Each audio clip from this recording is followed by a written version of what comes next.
తప్పుడు ప్రచారాలు చేయటంలో వైసీపీ నేతలు దిట్ట అని హోంమంత్రి వంగలపూడి అనిత విమర్శించారు. అనకాపల్లి జిల్లా పాయకారావుపేట బీసీ బాలికల వసతి గృహంలో భోజనాన్ని పరిశీలిస్తే దాన్ని కూడా వక్రీకరించారని ఆగ్రహం వ్యక్తం చేశారు. తాను తిన్న ఆహారంలో బొద్దింక ఉందని వైసీపీ అఫీషియల్ పేజ్లో దుష్ప్రచారం చేస్తున్నారని ధ్వజమెత్తారు. ఆ ఫోటోలు పూర్తిగా అవాస్తవం అంటూ అనిత కొట్టిపడేశారు.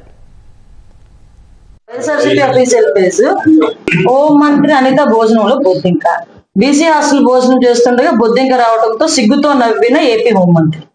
అంటే అనిత తింటుంటూ అన్నంలో పురుగు ఒక్కసారికి షాక్. అసలు ఇలాంటి పదాలు చూస్తా ఉంటే ఎవరైనా ఏమనుకుంటారంటే నేను ఎందుకు ఈ చిన్న విషయానికి కూడా ప్రెస్ ముందుకు రావాల్సి వచ్చింది అంటే, చిన్న పామునైనా పెద్ద గరదలో కొట్టాలి. పామే, దాంట్లో విషయం ఉంటూనే ఉంది. సో వీళ్ళు ఏదైతే ప్రచారం చేస్తున్నారో ఆ ప్రచారానికి నేను అడ్డుకట్ట వేయకపోతే అదే నిజమైన ప్రజల భ్రమలో కూడా ఉంటారు. నేను వెళ్ళిన తర్వాత ఆ భోజనంలో ఆ నాణ్యత తగ్గినప్పుడు ఏదో సంథింగ్ హెయిర్ చిన్నది అందులో కనిపించింది. ఆ హెయిర్ తీసి ఇలా జస్ట్ పాడేశాను.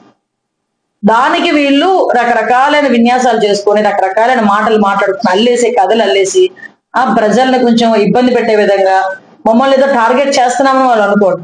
నేను ఛాలెంజ్ చేసి అడుగుతున్నాను, ఏ బీసీ హాస్టల్కైనా లాస్ట్ 5 సంవత్సరాల్లో లోకల్ ఎమ్మెల్యేలు కానీ లోకల్ మినిస్టర్లు కానీ ఒక్కరోజు వెళ్ళి వాళ్ళు ఏం తింటున్నారు, వాళ్ళు ఎలా ఉన్నారు, వాళ్ళకి సదుపాయాలు ఉన్నాయని ఒక్కడు చూసుకున్నాడా అండి?